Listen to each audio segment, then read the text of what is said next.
día de hoy vamos a dar una mirada un tanto rápida a lo que ha sido la historia durante la Edad Antigua. En estas diapositivas, en este video, vamos a encontrar una línea del tiempo. Vamos a hablar también de algunas culturas de Bolivia durante la Edad Antigua y también de las culturas que han influido en lo que hoy en día somos, como son Grecia y Roma. Así que en primera instancia veremos un ratito la línea del tiempo. Como les decía, es muy importante que nosotros estemos situados en espacio y tiempo. Y para ello vamos a comenzar desde el principio. La historia en general tiene una división sumamente fuerte: la prehistoria y la historia propiamente dicha. Esta se divide con la invención de la escritura. Dentro de la prehistoria tenemos otras dos divisiones: la edad de piedra y la edad de los metales. Y dentro de la edad de piedra están el paleolítico y neolítico. Algunos autores añaden acá entre el paleolítico y el neolítico al mesolítico. Y posteriormente, dentro de la edad de los metales, encontramos la edad de cobre, bronce y hierro. Dentro de la historia tenemos hasta el momento 4 edades: la edad antigua, edad media, edad moderna y edad contemporánea. Si nosotros observamos acá, encontramos algunos acontecimientos importantes de cada una de las edades y también los siglos, los años. La edad antigua, por ejemplo, abarca desde el 4000 a.C., desde la invención de la escritura. La edad media abarca desde el siglo V hasta el siglo XV y comienza la edad media con la caída del Imperio Romano. ¿Por qué tomamos al Imperio Romano? Porque en ese momento era prácticamente el imperio más grande de la historia europea, porque ese es el referente que tenemos en Occidente. Luego, la edad moderna, que abarca del siglo XV al siglo XVIII. Acá encontramos el descubrimiento de América, pero esto se lo está añadiendo recientemente. Pues, si nosotros buscamos en libros más antiguos, la división entre la Edad Media y la Edad Moderna estaría en sí con la caída del Imperio Romano de Occidente. Y finalmente la Edad Contemporánea, que empieza con la Revolución Francesa hasta hoy. Como ustedes verán, desde el siglo XVIII hasta el siglo XXI ha pasado bastante tiempo. Y algunos autores también indican que ya debíamos haber hecho un corte para iniciar una nueva edad. En esta otra línea del tiempo, que son también factores tal vez un tanto repetitivos, pero aquí estoy aumentando, por ejemplo, los años, Entre la edad antigua y la edad media está el 476, entre la edad media y la moderna el 1453, entre la moderna y la contemporánea 1789. Y aquí algunas características importantes. En la edad antigua es cuando nace Cristo. No nos olvidemos que existen varios calendarios. Nosotros estamos con el calendario que tiene como referencia el nacimiento de Cristo, por eso decimos antes de Cristo, después de Cristo. Y Cristo ha nacido en la edad antigua y aquí contamos el año 0. Posteriormente, en la edad antigua, que es justamente lo que vamos a llevar ahora, en el mundo en general tenemos los grandes imperios romano, griego. Hay otras culturas también sumamente interesantes, como la egipcia, la china y demás, pero nosotros vamos a enfocarnos en estas dos debido a la influencia que ha tenido en nuestra cultura como tal. Y si hablamos de nuestro continente, vamos también a hablar de las culturas que estaban acá antes de los incas inclusive, ¿ya? En la Edad Media, el acontecimiento tal vez más importante o lo que más mueve al mundo en Europa es el cristianismo. Aquí vamos a encontrar el feudalismo y todo lo que va a referirse a esta forma de estructura social, política y económica, pero esencialmente algo sumamente influyente y un factor que está prácticamente gobernando en Europa es el cristianismo. Y en América, en esta edad media, estamos todavía durante la época del incaico y luego van a llegar recién a América.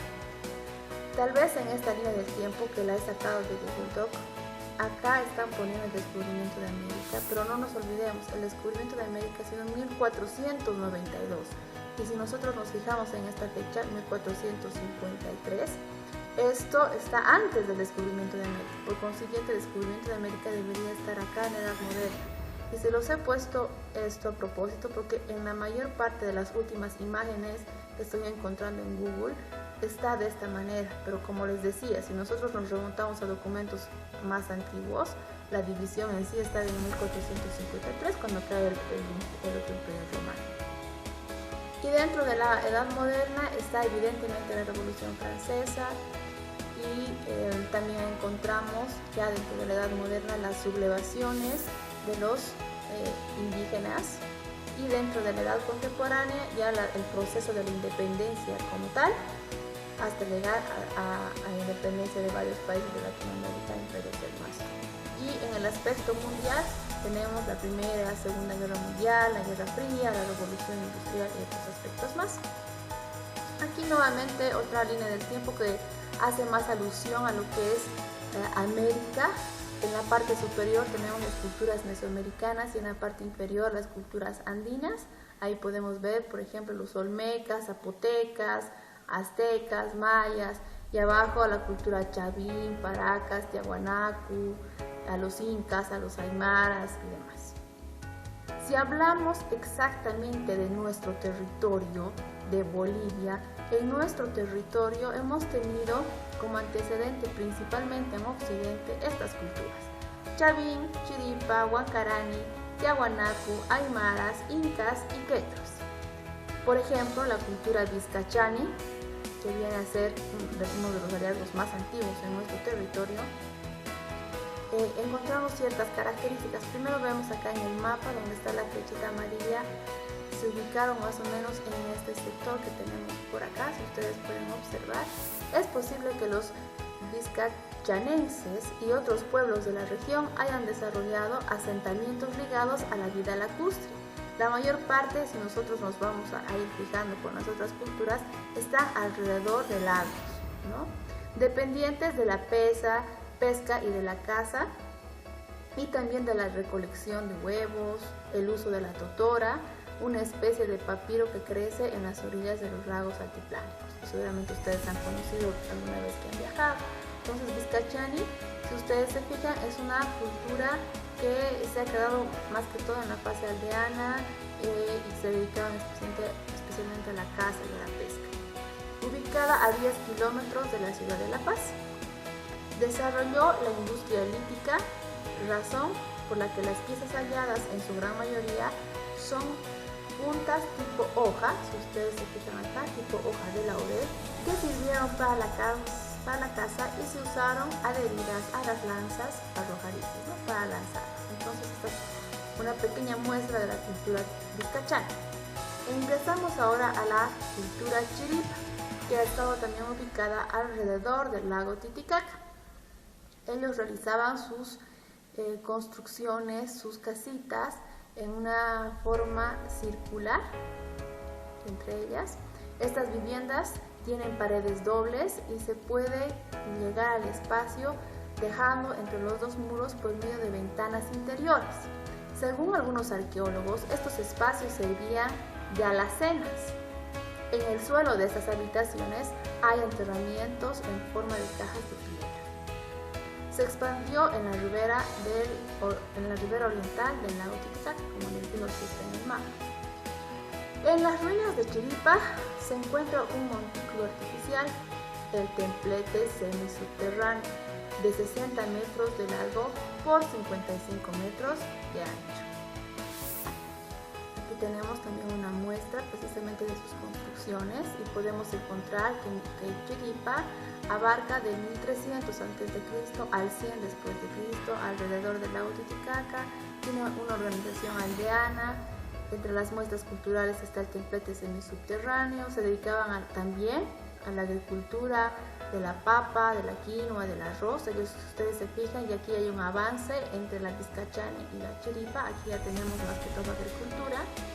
Y como les decía hace un rato, se caracterizan por la doble pared de sus construcciones, la cerámica, escultura lítica figuras zoomorfas, es decir, figuras con formas de animales, y antropomorfas en forma de humanos, ¿no? Zo quiere decir animal y antropo quiere decir hombre, así que así podemos encontrar con formas de animales y con formas de hombres. Luego encontramos a la cultura huancarani. En la cultura huancarani vamos a encontrar también una organización de tipo aldeana, casas de planta circular, si ustedes se fijan, casas de planta circular están aquí abajo las imágenes, que son paredes de barro, se caracterizan también por la uniformidad en la sociedad, es decir, es una sociedad igualitaria, no está en pirámide como muchas de las sociedades de la época antigua. Se caracterizan por la fundición del cobre, también hay pastores. Sin embargo, esta cultura no va a alcanzar un pleno desarrollo, se va a quedar en la fase aldeana. Abarca del 1200 a.C. al 200 después de Cristo. Este es el lugar donde se han desarrollado los huancaranis, si ustedes se fijan. Estamos precisamente prácticamente entre los dos lagos, alrededor del río Desaguadero, y una de las muestras culturales más características es la cabeza clava de llama, que como se puede observar acá en la figura de la parte inferior derecha. Ahora entramos a la cultura tiahuanaco. Se escribe de las dos maneras, por eso se los he puesto así, ¿no? Tiahuanaco o tiahuanaco. Esta ha sido mucho más grande que las anteriores, va a pasar por una fase aldeana, por una fase urbana y también por una fase imperial. Se dedican a la agricultura de los productos que da en estas zonas altas y frías, ¿no? Como la papa, el chuño, que viene a ser la deshidratación de la papa, como sabemos, y otros productos más relativos al lugar. Se desarrollaron en la fase aldeana en el lago Titicaca, y también están alrededor del lago Titicaca en su fase urbana e imperial. O sea, aldeana quiere decir que es más pequeño, luego crece a la urbana y crece mucho más en la fase imperial. En la fase urbana encontramos un incremento en la producción, aparece la cerámica, la arquitectura, la metalurgia, también los edificios que ellos realizan, como el de Acapana, Calasasaya y Tumapunco. No sé si alguno ha tenido la oportunidad de visitar, pero si hasta ahora no han ido, yo los invito a que vayan. Es un lugar místico, muy interesante. Tenemos acá algunas de las muestras, la famosa Puerta del Sol, donde ellos también hacían sus rituales. Los monolitos, el monolito Béñez, Fraile, Ponce, los vasos queros, que tienen formas zoomorfas, como se pueden observar. Y aquí está el templete semisubterráneo. El templete tiene algo muy interesante. En esta parte de aquí abajo hay caras de diferentes razas del mundo. Bueno, aquí se los he hecho el acercamiento de una de ellas. Pero tal como vemos estos rasgos, vamos a encontrar rasgos de personas, por ejemplo, del Asia, con ojos rasgados. También se puede observar personas europeas, inclusive con barba, y hay algo muy interesante, ¿no? Hay una cara que parece que fuera de un extraterrestre, o por lo menos como pintan los extraterrestres en las películas, ¿no? Con esos ojos así grandes y cara medio triangular. Como les había mencionado, estos son los productos que ellos cultivan. Tenemos papa, chuño, coca, maíz. La deshidratación también de la papa que viene a ser el chuño, y de la carne de llama que viene a ser el charque, y también hacen deshidratación del pescado. Aquí están las famosas tacanas o terrazas de cultivo que se hacían en las laderas de los bosques, y hasta hoy en día se puede divisar esto muy interesante también alrededor del lago Titicaca, como ellos han logrado avanzar en lo que es la agricultura. Otro de los avances en la agricultura están los sucacoyos o camellones de cultivo, en los cuales ellos podían inclusive cambiar el microclima de la región a raíz de estos canales que hacían. Es sumamente interesante, eso podía a ellos ayudarlos a protegerse de las heladas en esas tierras tan altas. Se caracterizan también por un trabajo comunitario que era propio de este tipo de cultura. Después, bueno, antes de pasar a estos otros reinos, tendríamos que hacer alusión a que esta cultura tan grande que llegó a la fase inclusive imperial, desaparece, ¿no? Hay muchos estudios, unos dicen que hubo una gran sequía y que muchos se fueron a otros lados, ¿no? Es decir, que se movilizaron. Otros dicen que en realidad es un misterio lo que habría pasado con la cultura tiahuanaco, porque no podía ser que desaparezcan absolutamente todos.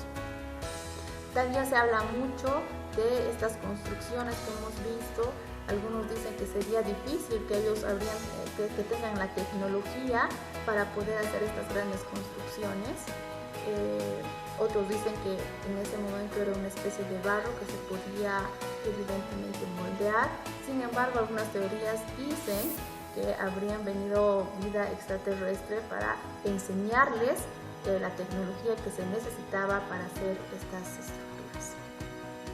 Después de los de Tiahuanacu, encontramos a los reinos o señoríos aymaras, cocoyas. En esta región también, no sé si se nota bien, este es el lago Titicaca, y los reinos y señorías aymaras han estado alrededor del lago Titicaca. Y eran varios, por eso son reinos o señoríos.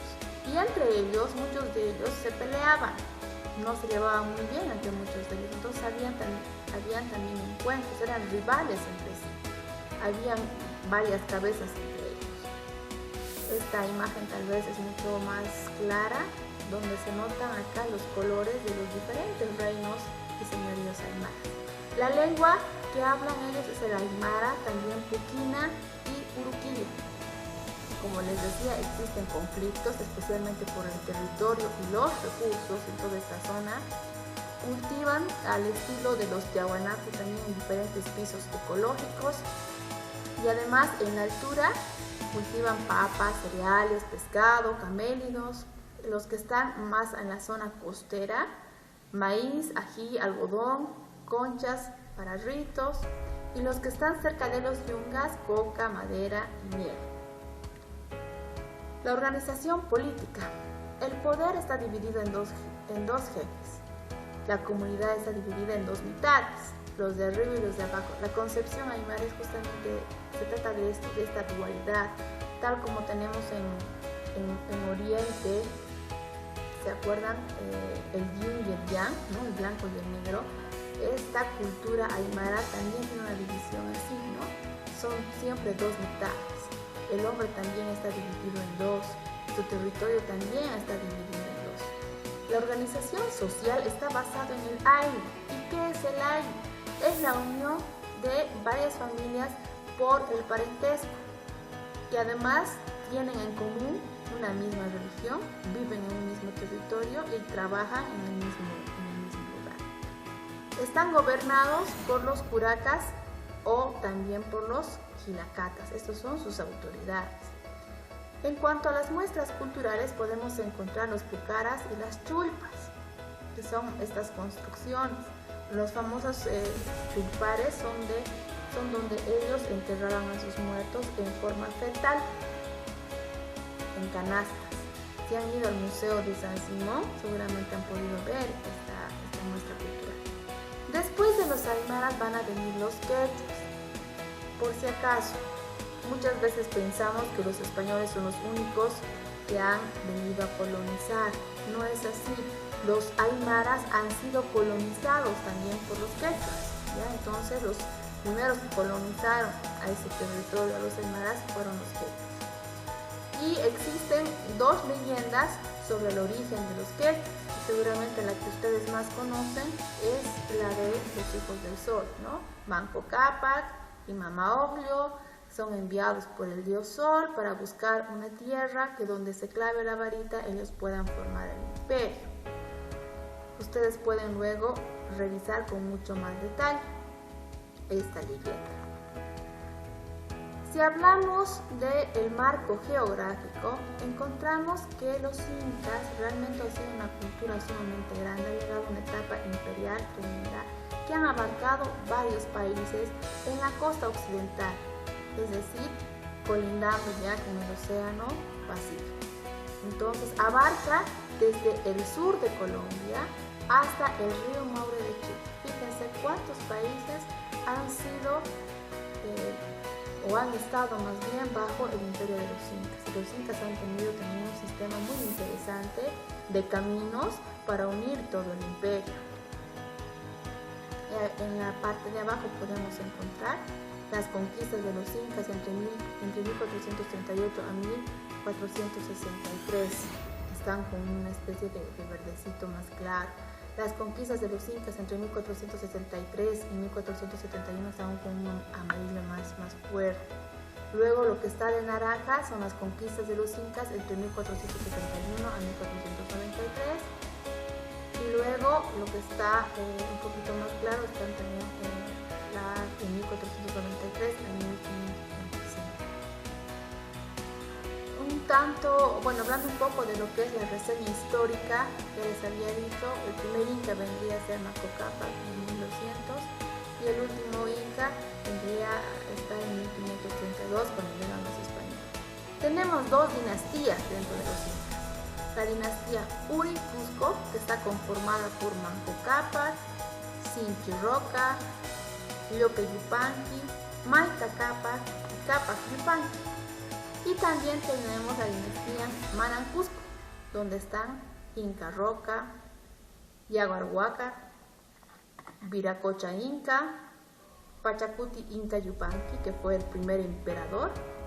Luego tenemos a Tupac Inca Yupanqui, a Huayna Cápac y después a Huáscar y Atahualpa. No nos olvidemos que Huáscar y Atahualpa son hijos de Huayna Cápac y son los que van a dividir el imperio, porque ambos querían ser incas. La organización política, todo este vasto territorio se divide en el famoso Tahuantinsuyo, y ustedes que están llevando quechua saben que Tahua quiere decir cuatro, entonces son los cuatro suyos, o las cuatro regiones, donde encontramos el Antisuyo, nosotros nos fijamos en el mapa, es el que está pintado de rojo, el Chinchasuyo, que está pintado de verde, el Contisuyo, que es más pequeño, y el Collasuyo. Entonces nosotros estamos entre el Collasuyo y el Antisuyo también, ¿no? En Bolivia. La capital de este imperio es el Cusco, que se conocía como el ombligo del mundo. Si hablamos de la parte social, tenemos una organización de tipo piramidal. Entonces aquí sí existen personas que tienen privilegios y personas que no tienen privilegios. La pirámide nos muestra exactamente. Dentro de la cultura quechua, los que están aquí arriba son los incas. A veces decimos solamente cultura inca y algunos no saben si los incas y los quechuas son los mismos. Es la cultura quechua, pero los que son los nobles, los que gobiernan, estos son los incas. Así que tenemos aquí la realeza inca, la nobleza de sangre, donde también van a estar los sacerdotes, que son las clases privilegiadas, y en estas clases privilegiadas está también la nobleza de privilegio, como pueden ser los guerreros, los sacerdotes, los administradores, y luego tenemos las clases que no son privilegiadas, que son llamados los hatun runas, ciudadanos comunes, que utilizan su fuerza de trabajo para sustentar al imperio, los mitmaes, que son los colonizadores o migrantes obligados, porque en realidad para que los incas puedan tener bajo su dominio un imperio tan grande, ¿qué hacían ellos? Llevaban a una determinada cantidad de gente hacia otros lados. Entonces de esa manera los sacaban de su lugar, los llevaban a otro lado y así era más fácil para ellos gobernarlos, ¿no? Tenían unas estrategias un tanto interesantes. Los yanaconas, que eran servidores perpetuos del inca y de la nobleza, y los piñacunas, que son los esclavos de focales en la selva. En cuanto a la cultura, tenemos cosas sumamente interesantes. Por ejemplo, los quipus, que les servía a ellos como su sistema contable. Ahora, algo interesante dentro de los incas son estas deformaciones craneanas. Ellos querían ser diferentes al pueblo hasta en lo físico. Entonces, ¿qué hacían? Cuando eran bebés, les envolvían de tal manera que deformaban el cráneo, porque cuando el cráneo del bebé, o sea, del bebé recién nacido, tú vas envolviéndolo, puedes lograr que se deforme, y eso hacían ellos, ¿no? Las deformaciones craneanas, para que se pueda distinguir la élite, la clase de la nobleza, o sea, los incas y el resto del pueblo. Lo mismo hacían con sus orejas. Si ustedes se fijan, aquí les decían orejones. ¿Por qué? Porque también era muestra de su clase social. Hacían estas deformaciones en el lóbulo de la oreja. Si hablamos de los dioses, tenemos a Viracocha y a Pachacama. Y también a la Pachamama, ¿no? Estos son sus tres dioses principales. Y acá están los chasquis, que eran los mensajeros, ¿no? En este territorio tan amplio, tan grande, eran los chasquis los que llevaban de un lugar a otro los mensajes del Inca, o para el Inca también, y ellos dormían en los famosos tambos. Entonces habían pueblitos donde estaban los tambos, que eran los lugares donde los chasquis podían descansar un poco. Si hablamos de la forma de trabajo en el Tahuantinsuyo, podemos encontrar el Aini, la Mita y también la Minca. La Mita, por ejemplo, muchos piensan que la trajeron los españoles, pero no, este es un sistema de trabajo que tiene origen con los incas. Es un sistema compuesto por indígenas a favor del Estado imperial que trabajan por turno en labores de construcción de caminos, puentes, fortalezas y acueductos. Entonces ustedes se fijan, los incas elegían a personas entre los 18 y 60 años para que vayan a hacer estos trabajos, pero en realidad era para el imperio, ¿no? Construir caminos era para el imperio, no era para alguien personal. Fortalezas, acueductos y demás era un trabajo para el imperio. El Aini, que quiere decir en castellano, si quieren, hoy por ti, mañana por mí, era un sistema de trabajo de reciprocidad familiar entre los miembros del Aini, en especial para trabajos agrícolas y de construcción de casas. Entonces, si yo soy miembro de un Ainu y mi familia está hoy día sembrando papita, las familias que viven alrededor mío, que forman parte de mi Ainu, van a venir a ayudarme a sembrar mi papita. Y el día de mañana, si mi vecino está construyendo de casa, yo voy a ir a ayudar. Obviamente es este sistema que hoy en día en el campo todavía funciona. Todavía se ve en ciertos lugares este sistema de reciprocidad. Hoy te ayudo yo y tú mañana me ayudas a mí. La Minca es un trabajo comunitario que se realiza en obras a favor del Ainu y del Inti, ¿no? Como por ejemplo construcción de locales, canales de riego, fortalezas, minas, cultivo y tierras estatales. Entonces es más o menos así como los incas estaban gobernando el territorio. Ahora se producen guerras civiles, ¿no? Hemos dicho que los hijos del último gran emperador son Atahualpa y Huáscar, y entre ellos se pelean y logran dividir el imperio. Y en esta lucha, es una lucha civil, ¿qué pasa? Atahualpa derrota a Huáscar y lo toma prisionero. Y es justamente en este momento cuando llegan los españoles a esta tierra.